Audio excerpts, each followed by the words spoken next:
Então, muito boa tarde a todos, bem-vindos a esta sessão. Temos a honra de ter o ilustre Father Joe Evans, que já conheço há muitos anos e com quem passei os últimos dias, e viveu durante 6 meses com o Pedro Ballester.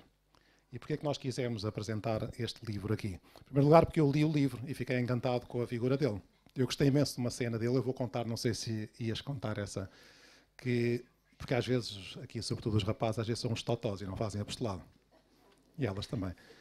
Ele um dia foi uma excursão, foi um passeio com a escola e disse ao professor, eu tenho que ir à missa ao domingo. E o professor disse, nem pensar, estamos em Inglaterra, não é? Em Inglaterra não, há poucos católicos, eu tenho que ir à missa ao domingo. Não, é só um, não vou dar um professor para ir à missa ao domingo.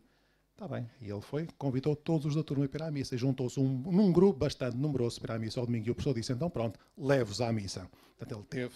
Isso é que um católico tem que ser. E essas e outras histórias foram as que me encantaram com este livro, e depois, graças a Paulo, também conseguimos traduzir o livro. Aliás, está aqui a Ana, a quem eu pedi ajuda e me traduziu o livro, depois eu só tive que rever, muito obrigado. Eu só fiz umas breves palavras de introdução. Sugiro muito a leitura do livro, que comprem o livro no final, não é pelo negócio, porque o meu negócio é o de almas, não é de livros, mas porque vale a pena comprarem o livro. Temos ali no final vários.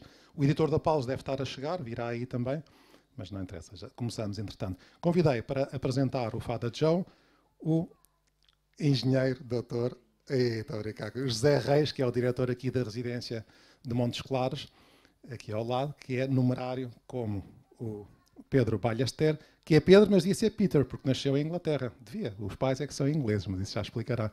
E que conheceste também o Pedro, que ele deu assim uma boa, posto assim em sentido com uma boca forte com os portugueses, ouvi dizer.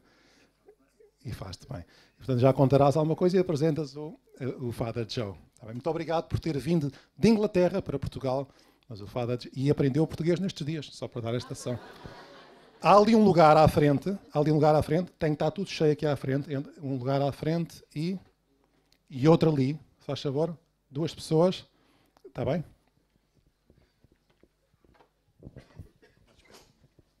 No final, eu também deixo aqui umas pagelas para rezar a devoção privada ao Pedro Ballester. Ele já começou o processo de beatificação, mas a Igreja, pronto, é preciso determinados passos, mas já se pode rezar por sua intercessão, se quiserem, deixa ali um monte, leva um cada um, por não para todos.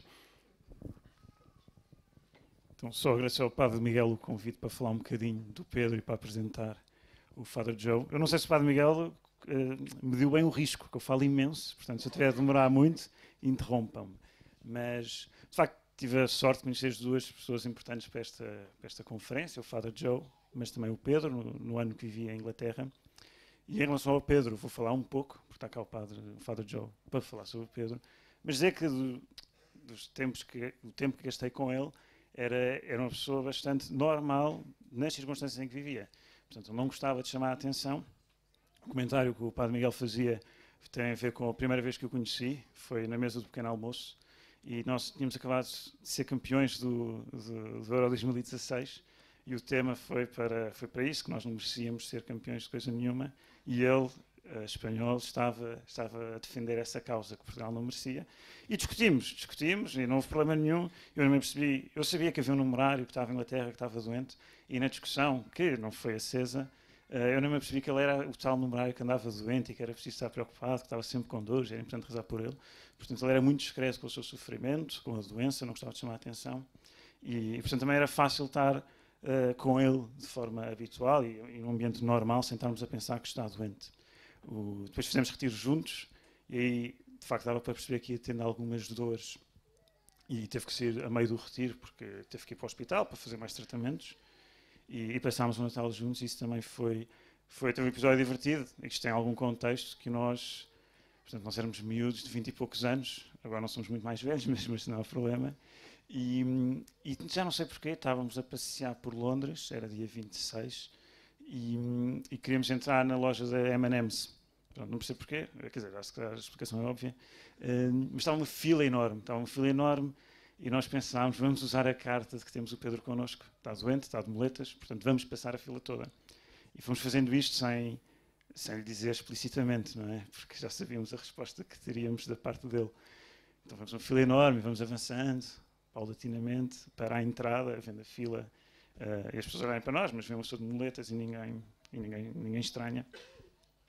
E só que a altura o Pedro percebe-se e diz: o que é que vocês vão fazer? Então nós vamos entrar na loja da M&M's. Não, mas há uma fila. Sim, há uma fila, mas então tu estás doente, não é? Portanto, podemos passar a fila. Como é óbvio, ele não achou graça a isto, então lá fomos para o final da fila. E no meio disto tudo, o segurança repara em nós, vem ter connosco e diz: não, se uma pessoa está doente, então podemos entrar, podem entrar. E então assim nós começamos a entrar, mas o segurança percebe que somos 8. Então diz: só podem entrar 3 e no final não entrou ninguém, porque não iam entrar 3 e não ia... Confusão, mas o Pedro disse: eu não vou usar a minha doença para ter um pequeno privilégio. Portanto, são pequenos episódios com o Pedro são estes, havia mais para contar, mas vou deixar para o Father Joe. Mas antes de falar do Father Joe, dizer uma coisa que foi bastante interessante naquele ano que vivi em Inglaterra, porque eu vinha de Portugal, portanto vinha de fora, e foi bonito ver que a obra em Inglaterra estava muito pendente do Pedro, na medida em que era habitual, depois de palestras, ou era habitual quando vinha alguém de Manchester, que era onde o Pedro vivia, e a Londres, era habitual perguntarmos sempre sobre o Pedro, perguntar-se como é que estava, e íamos recebendo. Lembro-me de haver no final de uma tertúlia, alguém dizer: olha, recebi um e-mail do diretor de Greygarth, que era a residência onde o Pedro vivia, a dizer como é que o Pedro estava, e íamos sempre acompanhando o Pedro. Isso foi bastante bonito e edificante, e toda a região da Inglaterra vivia a doença do Pedro de uma maneira saudável, com esperança, mas rezando também muito por ele. Em relação ao Father Joe, o Father Joe está aqui hoje porque conheceu o Pedro conviveu muito com o Pedro nos últimos 6 meses de vida dele, era o capelão do Greygarth, esta residência em Manchester, e pode estar aqui hoje também porque estudou, Greygarth é uma residência universitária, e na altura quando o Father Joe começou a estudar, tinha que escolher o curso universitário que queria fazer, havia várias hipóteses, tanto quanto soube não queria filosofia nem teologia, eu não consegui escapar à teologia, mais tarde teve que fazer um doutoramento, mas escolheu francês e precisava de uma outra língua. As hipóteses eram espanhol e alemão, só que era preciso ter feito exames que não fez. Então a única alternativa era estudar português, e penso que estudou português de propósito para poder estar aqui hoje, para nos falar sobre o Pedro Ballester. E de facto gostou tanto de aprender português que viveu cá há cerca de 6 meses, há mais ou menos 20, 30 anos, não consigo precisar. E ainda sabe declamar de cor o poema de Fernando Pessoa, ao Mar Salgado, quando são lágrimas de Portugal. Portanto, no final, se quiserem, podemos pedir. Não sei se vai dar. Mas acompanhou o Pedro nos últimos 6 meses de vida e vai-nos falar um bocadinho sobre ele. E por isso, muito obrigado por estar aqui hoje.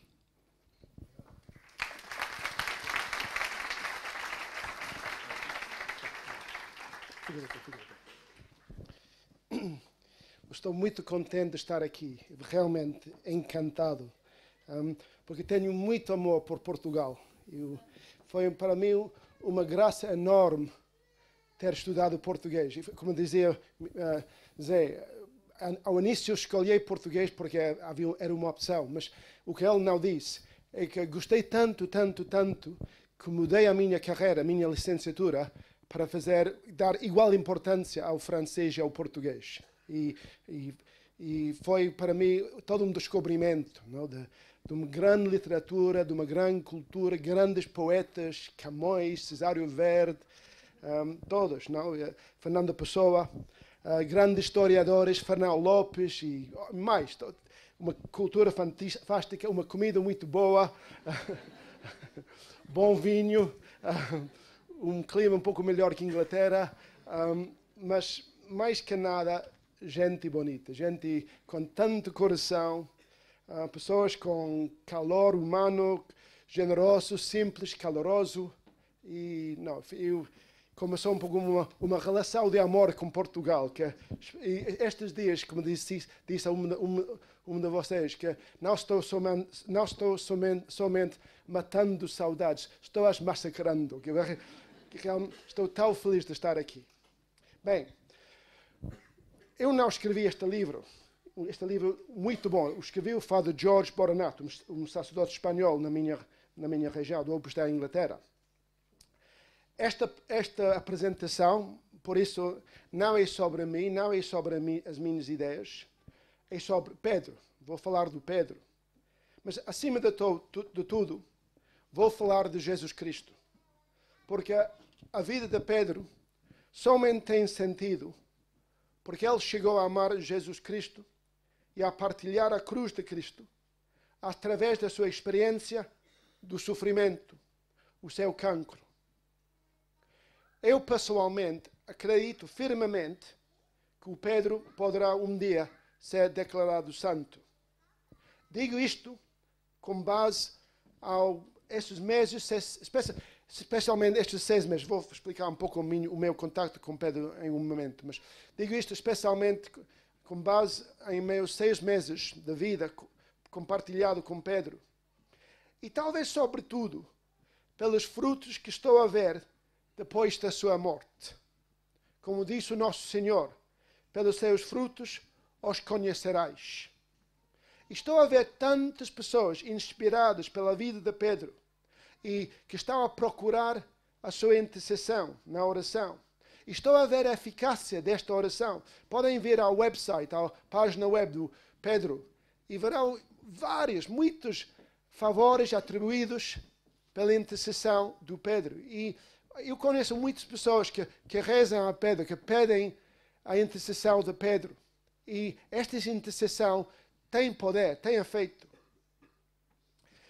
Estou a ver tudo isto e me faz sentir que algo de muito poderoso, algo de Deus, está a acontecer aqui.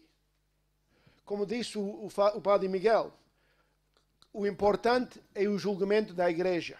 E isto e deixo claro que para nada quero antecipar o julgamento da igreja. Temos que ser pacientes e esperar. A igreja tem a sabedoria de Deus, a graça de Deus para julgar. Mas estou muito satisfeito por saber que a Diocese de Pedro, em Manchester, que se chama a Diocese de Salford, já tem iniciado o processo da análise da vida de Pedro e já está a entrevistar pessoas sobre a vida de Pedro. E por isso tudo o que digo nesta apresentação não pretende de forma alguma antecipar o julgamento da igreja. Quero falar-vos de Pedro, um jovem que veio amar profundamente a Deus durante 3 anos de intenso sofrimento. Ele sofreu como provavelmente nenhum de nós tem sofrido. Pode haver alguma exceção, mas era um sofrimento enorme que durante 3 anos. Mas, mais que nada, quero destacar, este vai ser, para dizê-lo assim, vai ser o tema principal desta apresentação. Quero destacar o profundo sentido de vocação que o Pedro tinha. Pedro sabia que tinha sido chamado por Deus. O Pedro era um jovem que ouviu o chamamento de Deus, seguiu fielmente, e isso deu sentido à sua curta vida. Às vezes, quando falo de Pedro às pessoas, e lhes digo que morreu com 21 anos de cancro, muitos dizem, que trágico, que trágico. E eu respondo sempre, porque o acredito totalmente, que trágico não é a palavra certa.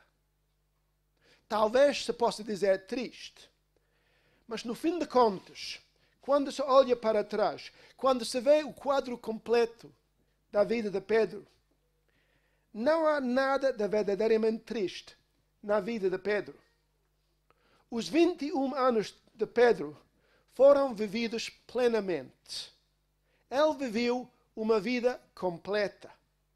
O Pedro viveu a vida que Deus queria que ele vivesse.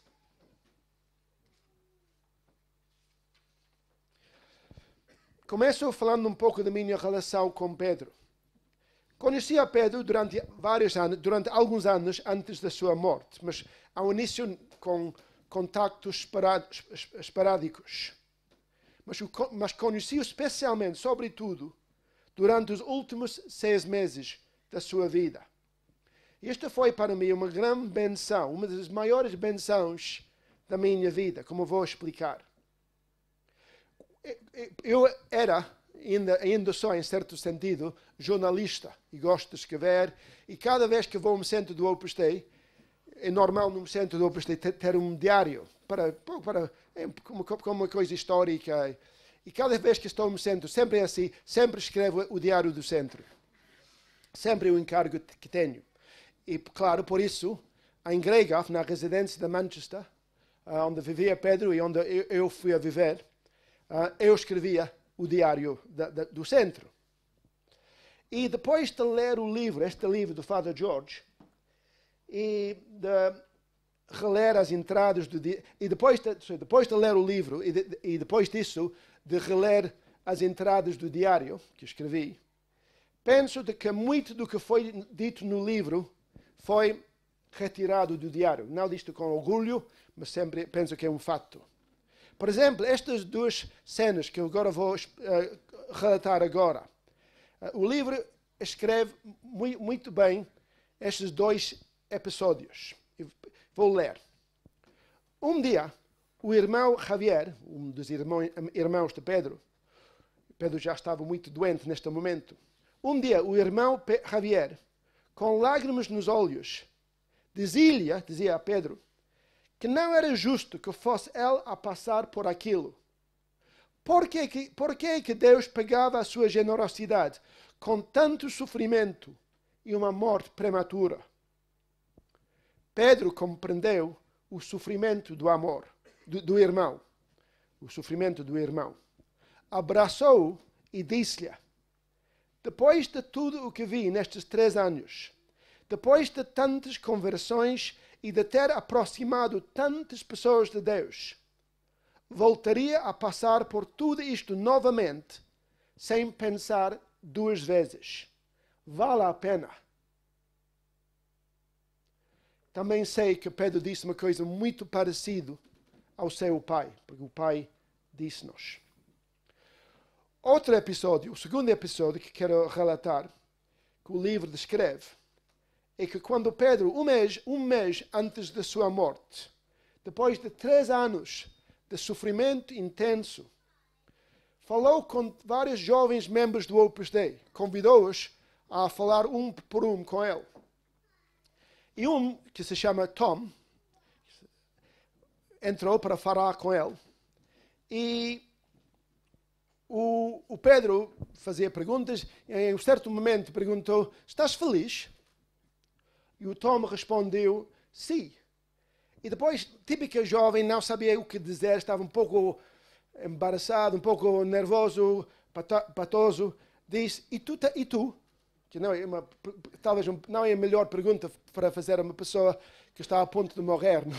Estás feliz? Que tal? Tudo bem? Mas foi providencial, porque, como provavelmente sabem todos, e é precisamente o título do livro, Pedro respondeu, nunca fui tão feliz. Um mês antes de morrer, depois de 3 anos de sofrimento intenso, eu fui a verificar, porque sabia que ia dar esta apresentação e queria estar seguro dos meus fatos e não queria chatear a Padre Miguel. E fui averiguar, a confirmar no diário. E vi que escrevi esta coisa. Descrevi estes 2 episódios. Escrevi, eu, o autor deste diário, perguntei ao próprio Pedro sobre estas 2 coisas.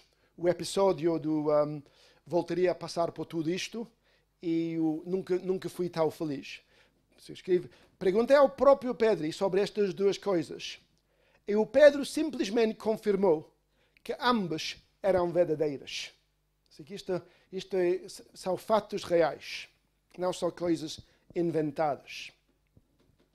Um pouco de contexto. Bem, eu sou sacerdote do Opus Dei, penso que provavelmente a maioria de vocês sabem o que é Opus Dei, mas talvez alguns não saibam.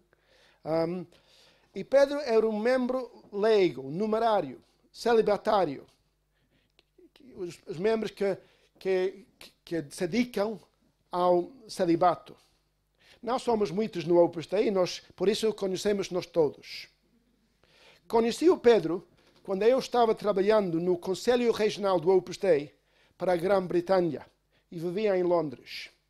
Por razões do meu trabalho, tinha de ir a Manchester de vez em quando. E nessas visitas encontravam o Pedro. Mas o meu contacto mais prolongado e intenso foi a partir de 28 de julho de 2017, 28 de julho de 2017, até a morte do Pedro, quase 6 meses depois. Pedro faleceu a 3 de janeiro de 2018. Nessa data, 28 de julho de 2017, mudei-me para Manchester para viver em Greygarth Hall e ser o seu capelão. Greygarth, como disse Zé, é uma residência universitária promovida pelo Opus Dei em Manchester, onde Pedro vivia nessa altura. Nesse momento, nessa altura, o cancro de Pedro já estava muito avançado e tive esta grande benção, que realmente considero uma benção de Deus, de acompanhá-lo espiritualmente como capelão da casa. Quero dizer, isto é muito importante, quero dizer desde já que tudo o que digo nesta apresentação provém totalmente do domínio público, do foro público, de coisas que vi e ouvi publicamente e outras coisas que outros poderiam ter visto e provavelmente ouviram. Não direi nada que venha da direção espiritual e, claro, muito menos, porque não quero ser excomungado, que vem da confissão. Isto, tudo que vou dizer, era totalmente visível, havia outras pessoas ali, não vou dizer nada que me disse a só. Este livro do Father George, que também é um sacerdote do Opus da Inglaterra, também o Father George também conheceu bem a Pedro. O livro, eu penso, é muito bom e dá uma boa imagem de Pedro e da sua luta. O Padre Jorge tem feito um trabalho muito bom ao recolher e reunir diferentes testemunhos sobre Pedro e a escrever um relato atrativo e bem escrito. O livro dá uma ideia real do caráter e da luta de Pedro, e eu considero que é uma descrição fiel. Se lerem este livro, descobrirão um jovem extraordinário, mas muito normal. Muito normal. Creio um jovem santo, que teve lutas reais e fraquezas reais que o livro não esconde. Isto ajuda-nos a compreender que os santos não nascem perfeitos e que todos eles tinham defeitos reais contra os quais tiveram de lutar. São José Maria, estamos aqui no oratório de São José Maria. São José Maria não gostava para nada das biografias dos santos que só mostravam as suas boas qualidades e que muitas vezes tendiam a concentrar-se nos seus feitos extraordinários. Até o São José Maria até falou de escrever um livro sobre os defeitos dos santos. Ao final não conseguiu fazê-lo, mas só o desejo mostra a sua preocupação. Por exemplo, podem ler no seu livro Amigos de Deus. Voltemos ao exemplo dos santos. Eram pessoas como nós, de carne e osso, com falhas e fraquezas, que conseguiram vencer e dominar-se por amor a Deus. E uma outra cita de Forja. A santidade encontra-se na luta, em saber que temos defeitos e em tentar heroicamente superá-los. A santidade, insisto, consiste em superar esses defeitos, embora continuemos a ter defeitos quando morremos, porque senão, como vos disse, tornaríamos orgulhosos. Pedro tinha os seus defeitos, mas isto o fazia muito humano e lutava muito, esta vez claramente no livro, era muito consciente dos seus defeitos e lutava muito em conta deles. Não vou repetir muitas coisas que diz no livro, porque podem ler o livro, mas vou usar algumas coisas dele. Mas vamos começar como... o que quero mais que nada fazer é dar-vos uma introdução geral e algumas experiências pessoais. E alguma reflexão pessoal. E tudo, como dizia, centrando-se nesse sentido de vocação do Pedro, que, na minha opinião, foi a chave da sua vida. Comecemos com alguns antecedentes, o background, o fundo da vida de Pedro. Toda vocação, e todos nós temos uma vocação, cada um de nós, uma vocação divina. Toda vocação tem um contexto e um enquadramento. Deus chama-nos num determinado lugar e com uma personalidade específica que resulta das circunstâncias da nossa vida. A vida de Pedro está muito ligada à Inglaterra e à Espanha, estes dois países. Infelizmente não a Portugal, e não soube apreciar a vitória de Portugal na Copa Europeia. Mas não faz mal, ninguém é perfeito. Nasceu em Manchester, no norte da Inglaterra, a 22 de maio de 1996. E morreu, como disse, a 3 de janeiro de 2018, com 21 anos. Era filho do Dr. Pedro Ballester e de Esperança Arenas. Tratava-se de um casal espanhol que se tinha mudado separadamente para a Inglaterra e que se conheceu em Manchester. Eu conheci o pai de Pedro antes de ele conhecer a Esperança. O Pedro tinha vindo à Inglaterra para fazer um estágio, era um jovem médico. E eu, na altura, ainda não era sacerdote, e era o diretor leigo de Grey Garth. Tenho estado várias vezes em Grey Garth. Já tenho estado 3 vezes em Grey Garth. Esta foi a segunda vez. E ser sacerdote foi, quando fui em 2017, foi a 3ª vez. Mas esta foi na minha no meu segundo tempo em Manchester. Assim, eu era o diretor leigo de Grey Garth. E Pedro, pai, não era pai nesse momento, mas o Pedro, senhor, vinha a Grey Garth. Era um jovem supernumerário, um membro, quer dizer, um membro ou casado, ou em vez de se casar, ou que espera casar-se.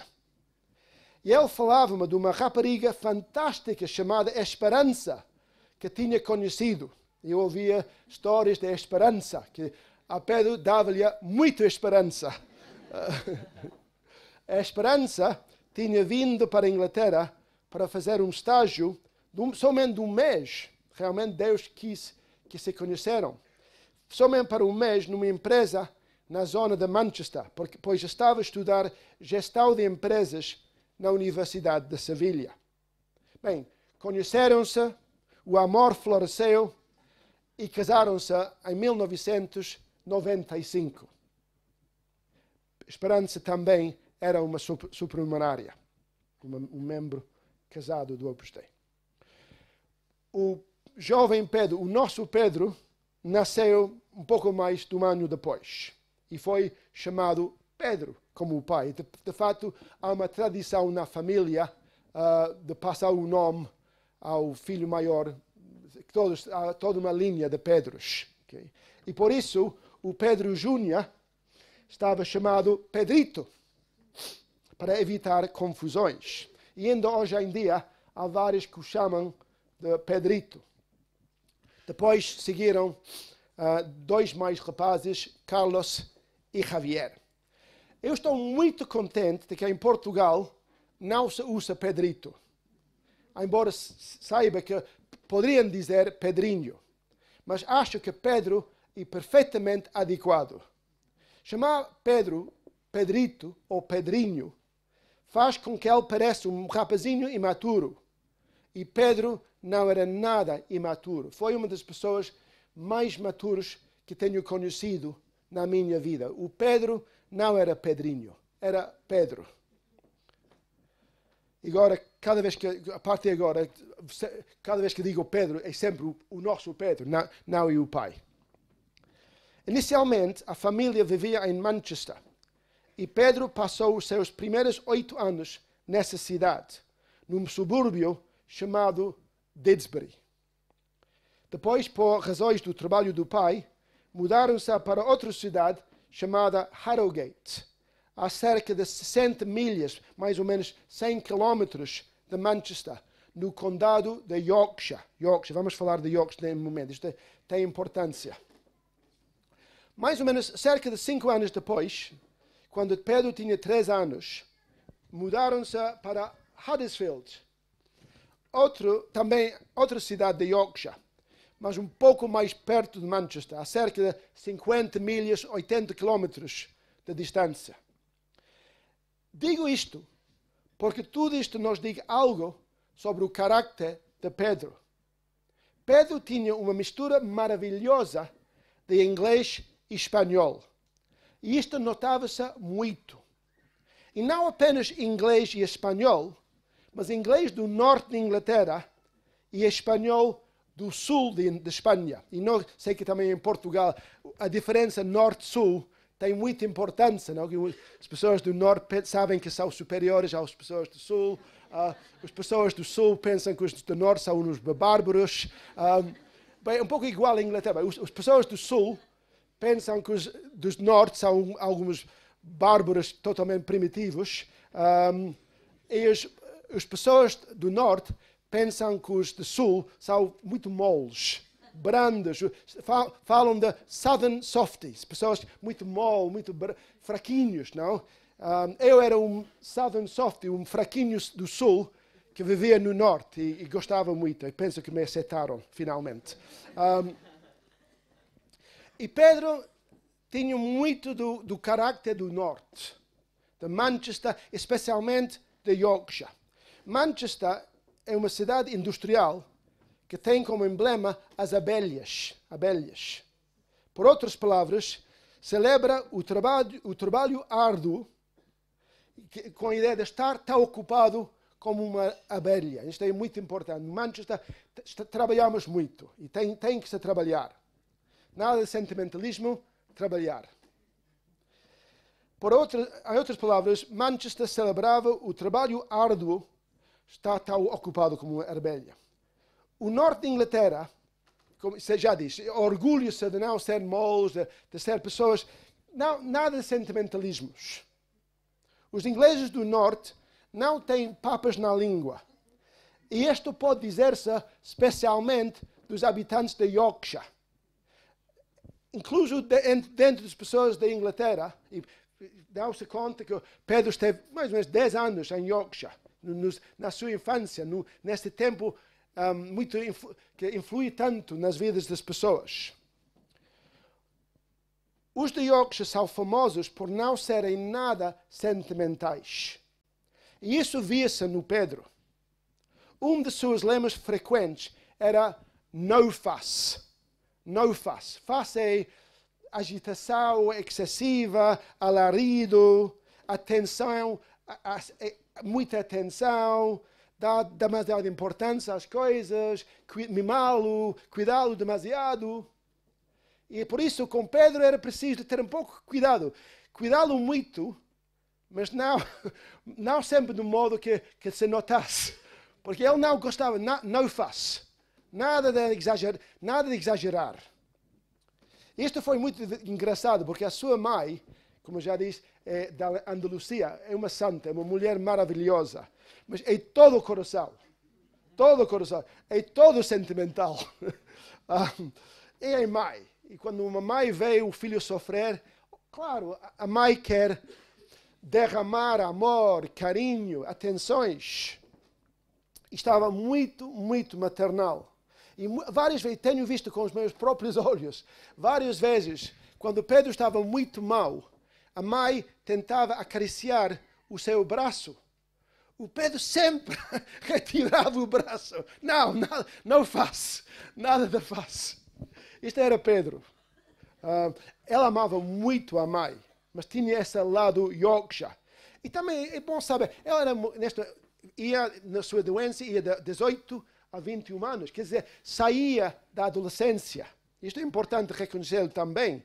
E como talvez alguns de vocês sabem, uma adolescente não gosta nada carícias da mãe, ou atenções, nada na face do mãe.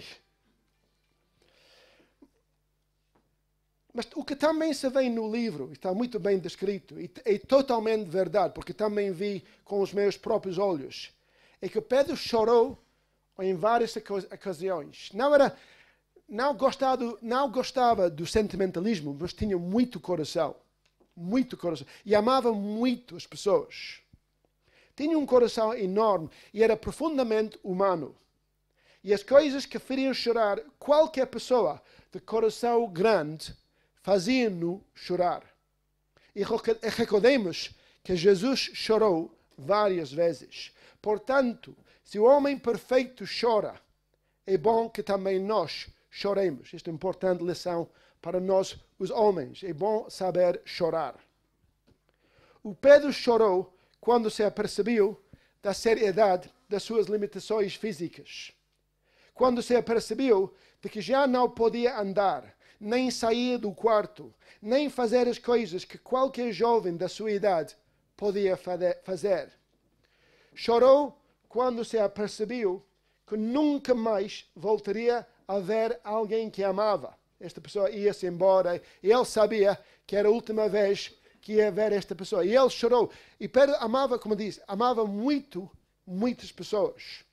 Chorou quando recebeu uma carta do prelado do Opus Dei, como comoveu profundamente. Chorou quando se apercebeu de que não conseguia acompanhar os amigos que iam à frente, o que o fez ver como o seu estado era mau. E chorou em outras ocasiões também. Ao mesmo tempo, o sangue espanhol de Pedro também se fazia sentir.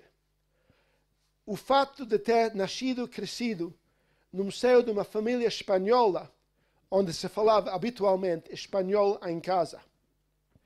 O Pedro não era só em parte espanhol, mas também andaluz, por parte da mãe, o que contribuiu para o tornar muito sociável. O Pedro não era extrovertido, não era um brincalhão barulhento. Normalmente não dominava uma conversa, gostava muito de estar, participava ativamente, mas normalmente não dominava uma conversa. Levava, em muitos sentidos, era muito sério. Não, era sério. Não muito, mas era sério. E certamente levava as coisas sérias a sério. Tomava muito em sério, por exemplo, os estudos e especialmente a fé. E como o livro explica muito bem, é engraçado, mas é verdade, era muito o irmão mais velho e praticava ser irmão mais velho. E tinha que lutar, e foi realmente uma luta espiritual, de humildade, de limitar isto um pouco.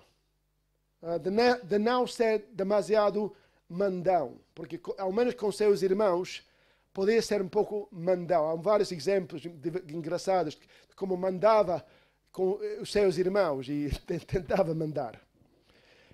Mas com tudo isto era muito alegre. Tinha um sentido de humor muito bom e gostava muito de estar acompanhado. Gostava muito das pessoas. Gostava muito da sociedade, do acompanhamento. Gostava muito da companhia. Adorava estar com as pessoas. Também porque era muito generoso e queria dar-se a elas. Explicava na comida hoje, na casa onde estava. Como normalmente no hospital tinha um sinal na porta, não mais de 2 visitas. No quarto de Pedro era normal ter mais que 2 visitas. Podia ter 4, 5, 6, 7, 8 pessoas. Às vezes 10, 12 pessoas. E as enfermeiras, que eram muito boas, não se importavam. Mas Pedro gostava muito.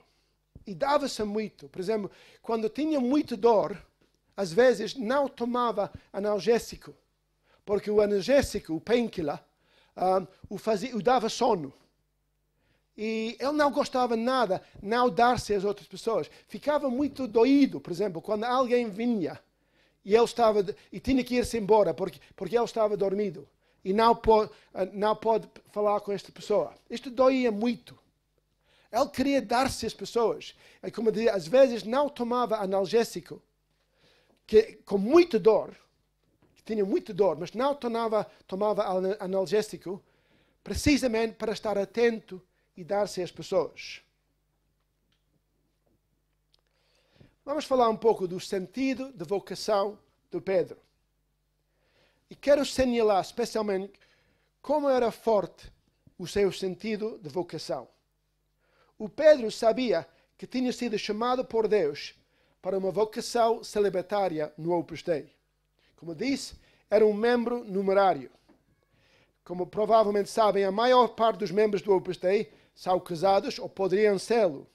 Mas um número mais pequeno dedica-se ao celibato como membros leigos celibatários. Há vários tipos de membros celibatários, mas não vou entrar, porque não é relevante para esta apresentação.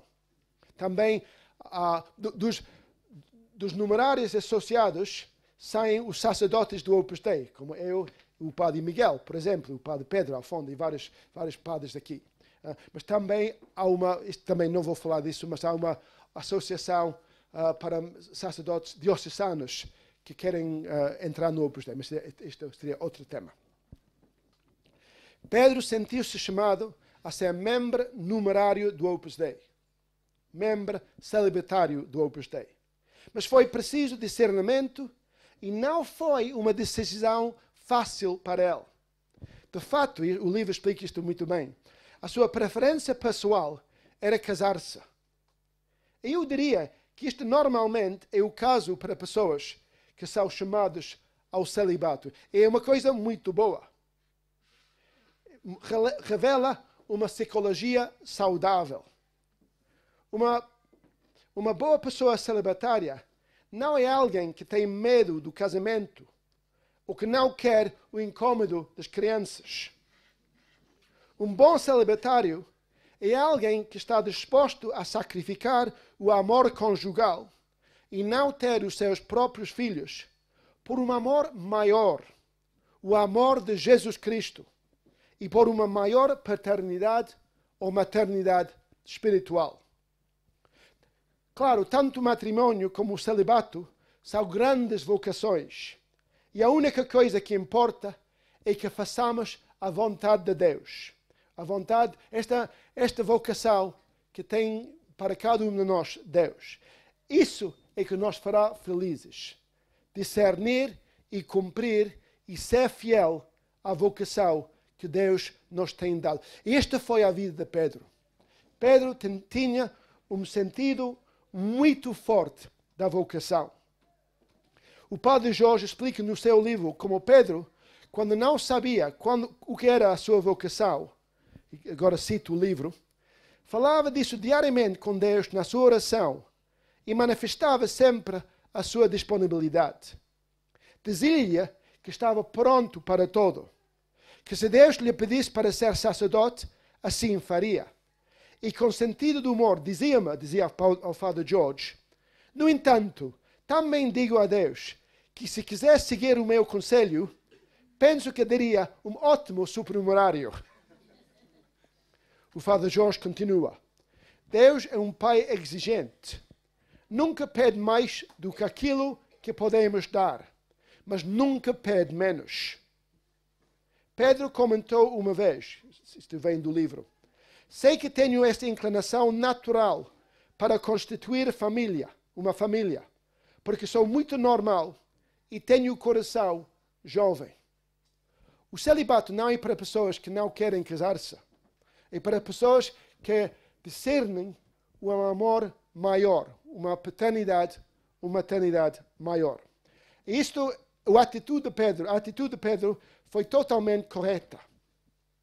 Quando Pedro estava a discernir a sua vocação, lá em Manchester, e considerava a possibilidade de uma vocação numerária, celibatária, aconteceu naquele momento que todos os numerários do Opus Dei, naquela cidade, tinham mais de 40 anos. Quer dizer, todos podiam ter sido o seu pai. E no resto da Grã-Bretanha, não havia muitos membros jovens do Opus Dei. Isto foi um problema para Pedro. Sentia-se incomodado por ser o único jovem membro do Opus Dei no Reino Unido. Será que queria, realmente assim pensava, será que queria comprometer o seu futuro com um grupo de pessoas, como diz, podiam ser o seu pai, muito maiores que ele, muito mais velhos que ele? Ele partilhou essa preocupação com Mark, um dos diretores de Gregor Hall na altura. E o que vou dizer é totalmente verdade, porque hoje mesmo recebi uma mensagem de Mark confirmando o que queria dizer. Ele mudou um pouco, eu tinha exagerado um pouquinho. Sempre há um perigo de exagerar. Preciso averiguar, confirmar os fatos e as fontes. Assim, entrei em contato com Mark e ele mandou uma mensagem explicando o que aconteceu. O Pedro perguntou ao Mark.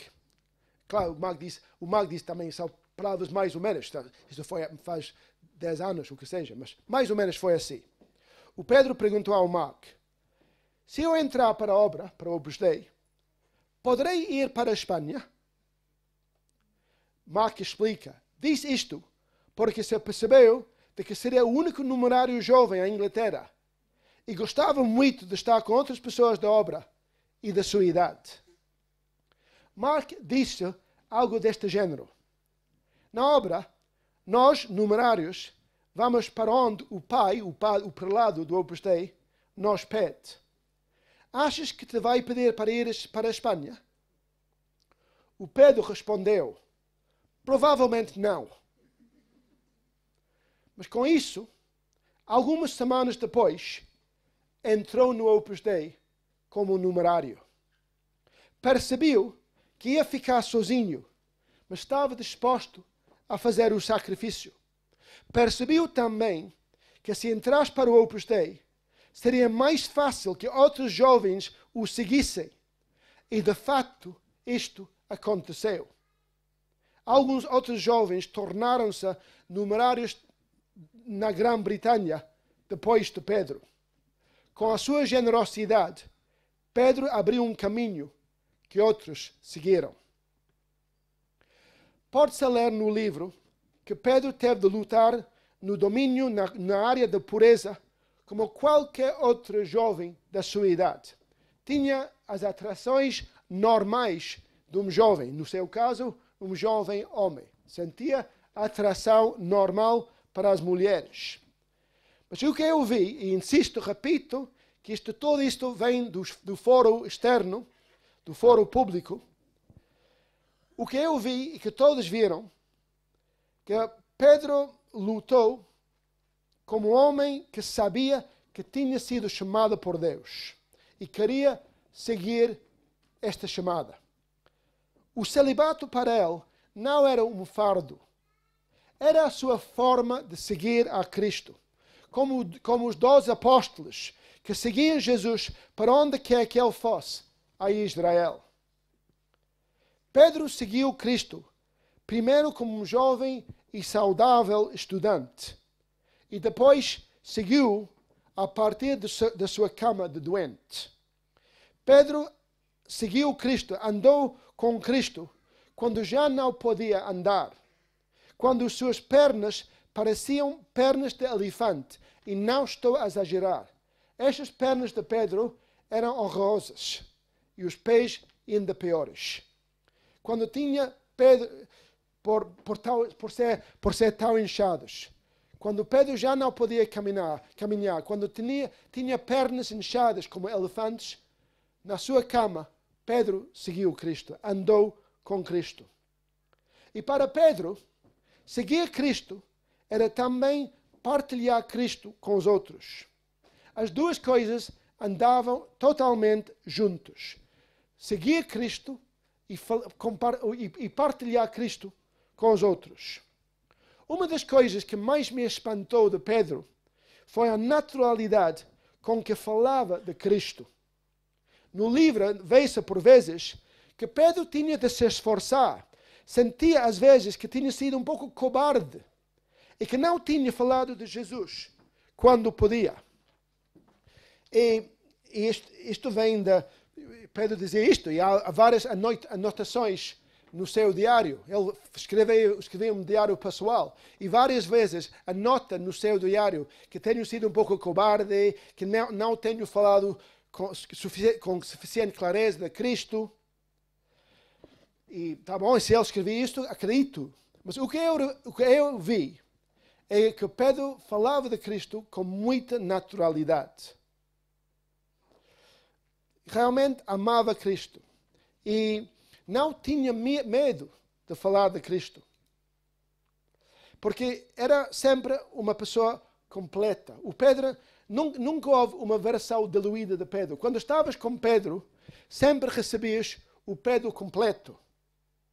O Pedro adorava uma piada, interessava-se por todo tipo de coisa, tinha interesses às vezes um pouco exóticos. Por exemplo, não gostava muito do futebol, não, ao menos que saiba, nunca me falou do futebol, nunca ouvi falar do futebol. Mas, por exemplo, gostava muito da pesca, gostava muito dos animais, adorava a política do Médio Oriente. Estava obsessionado. Veia documentários. O Pedro não leia. Isto foi uma dos seus grandes defeitos. Eu que gosto muito dos livros, da literatura, às vezes, fazia a sua leitura espiritual porque tinha que fazê-la. Eu tentava ler a pé. Oh, por que não lês isto? Por que não? Sim, Padre Joe. Sim, claro. E voltava e o livro não estava lido. Nem um capítulo, nem uma página. O Pedro não lê. A única coisa que lia, a parte da leitura espiritual, a única coisa que lia, de vez em quando, eram artigos sobre o Médio Oriente. E talvez a pesca e os animais. Amava profundamente a igreja. Mas, acima de tudo, Pedro gostava do que tu gostavas. Interessava-se genuinamente por nós e por tudo aquilo de que queríamos falar. Pedro sempre queria falar de ti, das tuas coisas. Tu entravas para ver Pedro e pensavas, talvez vamos falar da sua enfermidade. Ele falava um pouco, né? Nisto falava o que tinha que falar. Mas mais que nada, acima de tudo, queria falar de ti. Com interesse sincero, que não era nada inventado, não era nada técnica. Ele interessava-se por ti. Ele falava muito naturalmente de qualquer coisa. Se tu falavas de futebol, ele falava de futebol. Se tu falavas de coisas mais profundas, ele falava de coisas mais profundas. Mas o que vi muitas vezes, e o que ouvi com muitas pessoas, que embora se falasse de qualquer coisa, frequentemente a conversa se virava-se para temas mais profundos. E muitas vezes Pedro falava de Deus com esta pessoa. E esta pessoa falava de Deus com Pedro. Pedro sabia entrar na vida das pessoas. Porque amava as pessoas. O Pedro tinha um dom extraordinário para entrar nas vidas das pessoas e falar-lhes de coisas profundas, incluindo Deus. E as pessoas não se sentiam constrangidas ou ofendidas. Também porque Pedro sabia fazê-lo com delicadeza, com sensibilidade. Nunca ia demasiado longo, não era indiscreto. Embora era às vezes bastante direito. Tinha por ser este caráter de Yorkshire, às vezes podia dizer as coisas com muita franqueza. Mas sabia medir-se, não ofendia. Isto pode ser um bom momento para dizer duas palavrinhas sobre o seu trato com as mulheres. O Pedro tinha uma atitude muito madura e respeitosa com as mulheres. E com aquela sensibilidade extraordinária que as mulheres têm, elas sentiam-no. E por isso sentia-se muito bem com ele. No livro pode-se ler como Pedro entrava na vida das enfermeiras, perguntando-lhes sobre as suas famílias, os seus namorados, as suas famílias, os seus filhos, o que quer que fosse. Eu presenciei alguns casos por exemplo, quando Pedro realmente sabia entrar na vida das enfermeiras, e as enfermeiras queriam contá-lo coisas. Porque ele sabia, ele lembrava, às vezes vinha uma enfermeira que ele não tinha visto durante várias semanas ou meses e perguntava-lhe: que tal esta coisa que me disseste para rezar? Como está o teu marido? Como está o teu filho? Eles surpreendiam-se, elas ficavam surpreendidas, que ele lembrava. Mas sempre com esta distância adequada. Tal como um bom homem casado pode mostrar um interesse respeitoso pelas suas colegas de trabalho, com verdadeiro interesse e respeito pela pessoa, mas sempre deixando claro que ele já está comprometido e totalmente apaixonado pela sua mulher. Pedro vivia da mesma forma, só que no seu caso estava totalmente comprometido com Cristo. Outra vez voltamos a este sentido de vocação de Pedro, o sentido de saber-se chamado por Cristo. Agora vou dizer uma coisa um pouco chocante, que vai surpreender, até chocar alguns de vocês, e que não está no livro. Pedro não era um grande rezador. Não era um grande homem de oração. Não era uma pessoa que procurasse naturalmente a oração. Ele amava Deus. O sentido da sua vida era Jesus Cristo. Mas ele era definitivamente mais uma Marta que uma Maria. Tendia naturalmente à atividade, a falar, a estar com as pessoas. Muitas vezes, ele precisava ser lembrado e ajudado a orar. Nos seus bons momentos, quando estava bem, procurava cumprir as normas, esses momentos de oração que vivem os membros do Opus Dei. E isto lê-se no livro, no seu diário, realmente como lutava e exigia-se para rezar. Sempre com este sentido de vocação, de fidelidade. Ele queria absolutamente ser fiel a Deus e viver a sua vocação. Mas ele estava longe de ser um místico. Especialmente no final da sua vida, Pedro achou muito difícil orar. Pode ser, e acho que foi assim, que ele estava cansado, mentalmente esgotado. Será que ele talvez tenha passado por uma noite escura, com alguma sensação de não sentir a presença de Deus? Houve talvez também um pouco de desânimo, um pouco de escuridão, até dúvida, alguma falta de fé. Será possível?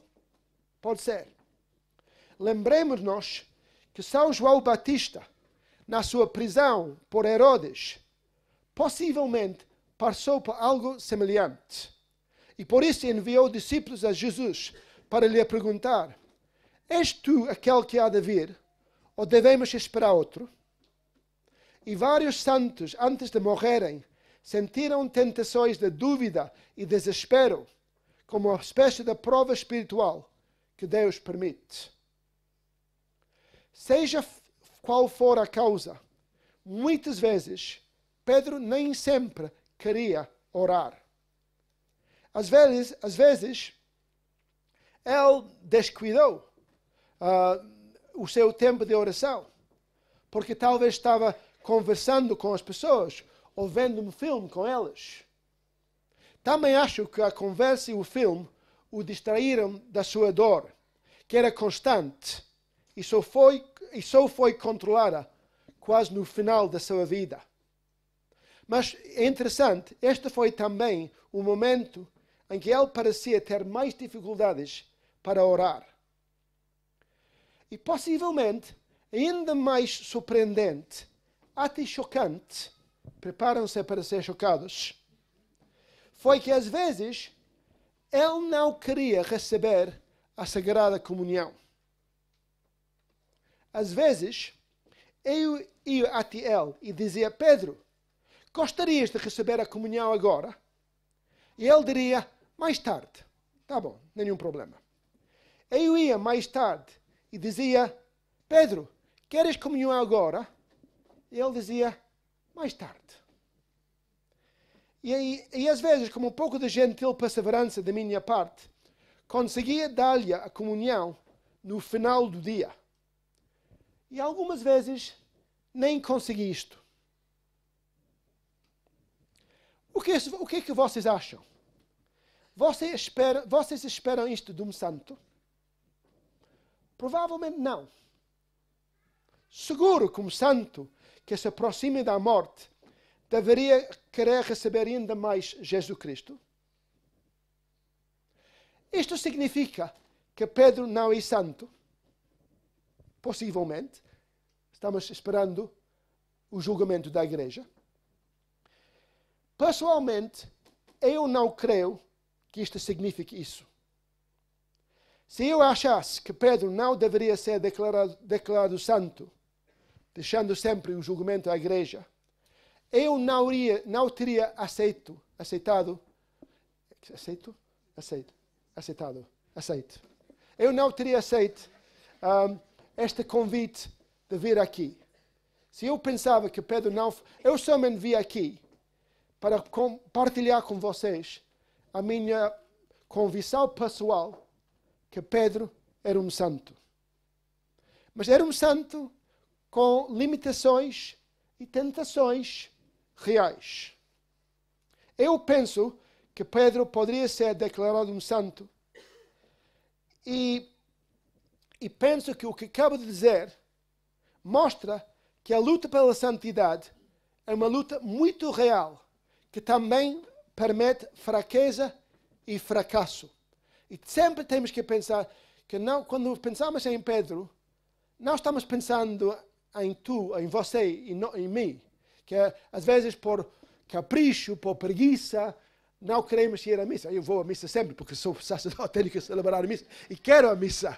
Um dia sem missa é um dia sem sentido. Mas todos podemos ser um pouco preguiçosos. Pode ser que hoje não quero ir à missa. Hoje não quero receber a comunhão. Tá bom, nós todos estamos bem. Estou falando de uma pessoa totalmente esgotado. Ainda quando já não sentia dor. Esgotado fisicamente, moralmente, espiritualmente. Esgotado. Sempre temos que ter isto em conta. Eu penso, mais que nada, que a vida de Pedro mostra sobretudo que Deus é um gênio. E Deus encontra para cada pessoa o melhor caminho, feito à medida, para que essa pessoa seja santa.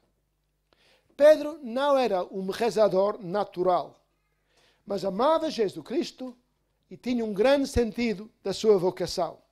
Então, Deus deu a Pedro a melhor forma de orar por ele, oferecendo o seu sofrimento. Deus deu a Pedro esse grande sofrimento para que ele pudesse transformá-lo em oração. E Pedro rezava muito. Pedro talvez não sempre quisesse fazer as normas, as práticas da piedade, mas como você lê no livro, eu também sabia isso e veio isso. Por exemplo, quando não podia dormir, muitas vezes rezava, ia por listas mentais de pessoas, rezava, encomendava. Assim que, no seu modo, Pedro rezava muito. Naturalmente, nós no Opus Dei na Grã-Bretanha, estamos ansiosos por contar às pessoas sobre Pedro, mas apenas por causa do que realmente vivemos, do que vimos com os nossos próprios olhos. Vimos um jovem encontrando Deus através do sofrimento de uma forma extraordinária. Vimos um jovem que usou sua dor para levar outros a Deus. Vimos um jovem que encontrou alegria e significado no seu sofrimento. E agora vejo um fenômeno genuinamente espontâneo e extraordinário de pessoas que recorrem à intercessão de Pedro e que ele inspira tantas pessoas, especialmente os jovens. E estamos vendo a intercessão de Pedro sortindo um grande afeto e milagres sendo realizados. Termino com uma idade final. E com isto, quero aproveitar, quero recorrer a duas grandes figuras da literatura portuguesa. Dois grandes poetas. Um pode nos ajudar negativamente e outro positivamente. O primeiro é o grande poeta do século XIX, Cesário Verde. Não podemos deixar de admirar o seu talento, e eu considero o seu poema O Sentimento de um Ocidental, publicado em 1880, uma obra verdadeiramente extraordinária. Mas porque Cesário Verde não teve fé, vemos repetidamente neste poema, em outros poemas seus, uma incapacidade de lidar com o sofrimento.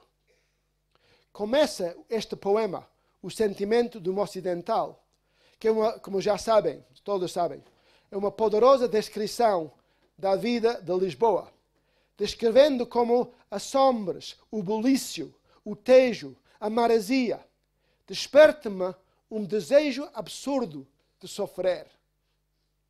E termina com estas palavras poderosas, mas em última análise, desesperadas. E enorme, nesta massa irregular de prédios sepulcrais, com dimensões de montes, a dor humana busca os amplos horizontes e tem marés de fel, como o sinistro mar. Bem, eu acho que a vida e a morte de Pedro nos ensinam uma abordagem muito diferente do sofrimento. Pedro não sentiu um desejo absurdo de sofrer. Não havia nada de masoquista em seu sofrimento. E através da sua fé, ele transformou o que poderia parecer absurdo, o sofrimento e a morte de uma jovem, em algo cheio de sentido e significado.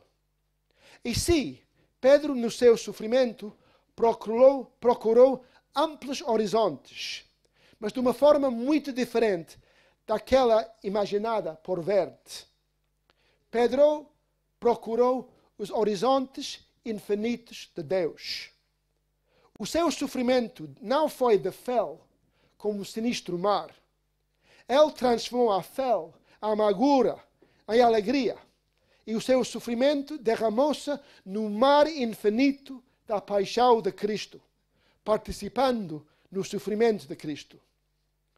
O seu sofrimento talvez tenha sido apenas uma gota naquele mar, mas foi muito maior do que qualquer coisa que você e eu tenhamos experimentado.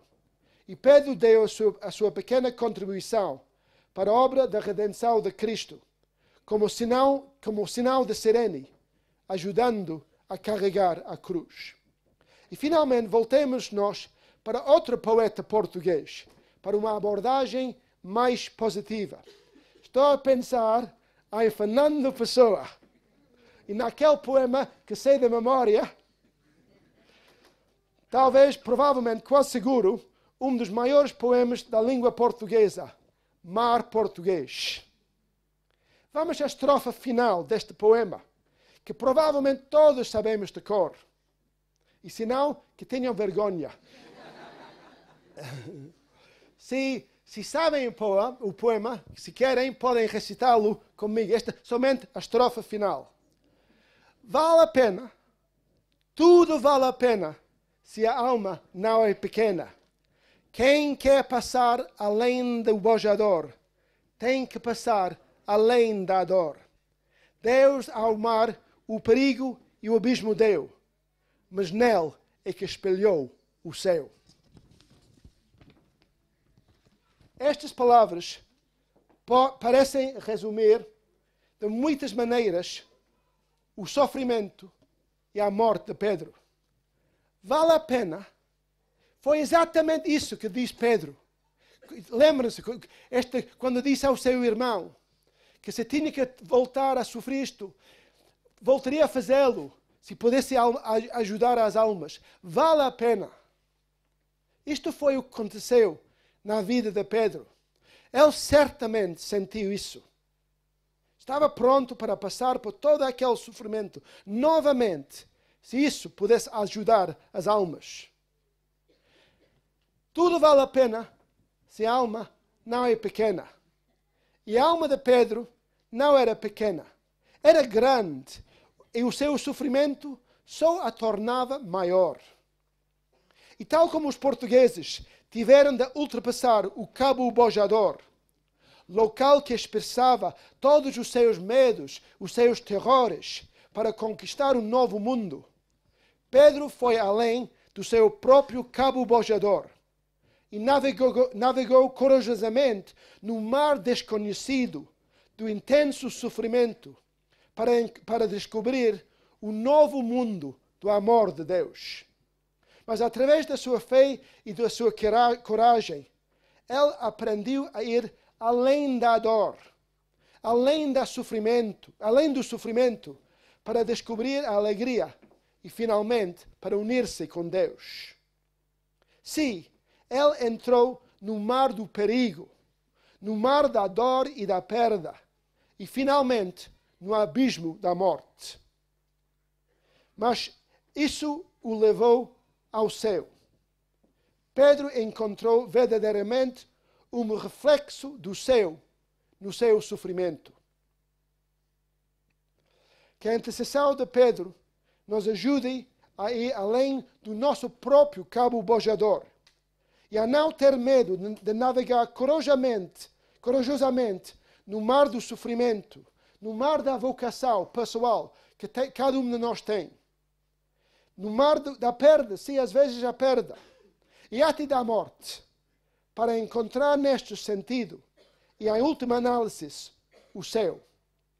Obrigado pela sua atenção e que Deus nos inspire toda a fé e o amor que inspiraram Pedro.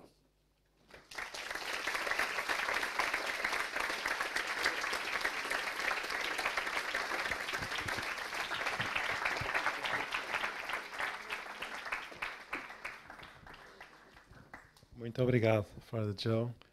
Bom, a hora já é muito avançada, mas muito obrigado, também veio de Inglaterra para nos falar.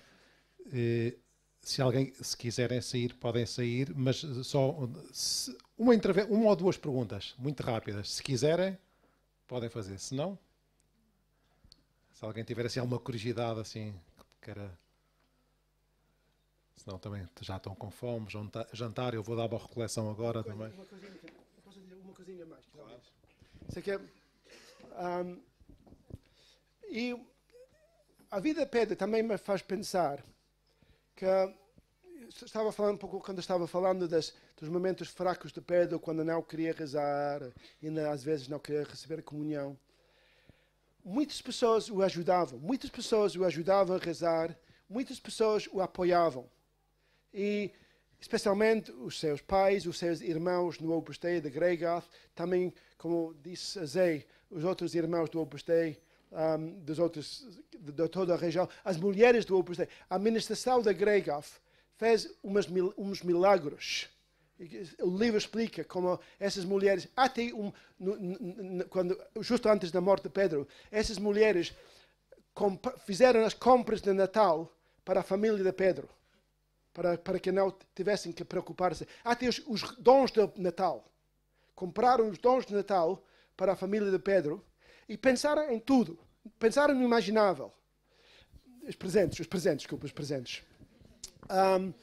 Mas eu penso, isto mostra que também os santos precisam de ajuda. Não? Pedro é um santo, creio eu, também porque soube aceitar a ajuda dos outros. E nesta foi bastante humilde. Era muito independente por caráter, mas aceitava ajuda. Isto é muito importante. Não há santos sozinhos. Ninguém vai ao céu sozinho. Todos temos que ter a humildade de aceitar a ajuda dos outros. Só terminava uma coisa muito grave, porque eu mandei uma fotografia, enquanto estávamos na sessão, mandei uma fotografia à Esperança, a mãe e o áudio. E ela disse, que impressão, estou com a vida, tanta gente jovem, rezo pelos frutos. Depois mandou-me a mãe dele, que também assistiu à sessão. Muito bem, então contem com as orações do Father Joe, que amanhã volta para Grã-Bretanha, Oxford. Muito obrigado a todos. E a próxima sessão que teremos aqui no Oratório de São José Maria Vamos ter aqui uma conferência com o cardeal Juan Luís Cipriani daqui a 10 dias, mais ou menos, ainda não está avisado, não está concretizado, e depois teremos no dia 6 do próximo mês o lançamento das cartas de São José Maria, 2 cartas com o coordenador destas obras que vem de Roma para dar esta sessão. Muito obrigado, boa noite a todos.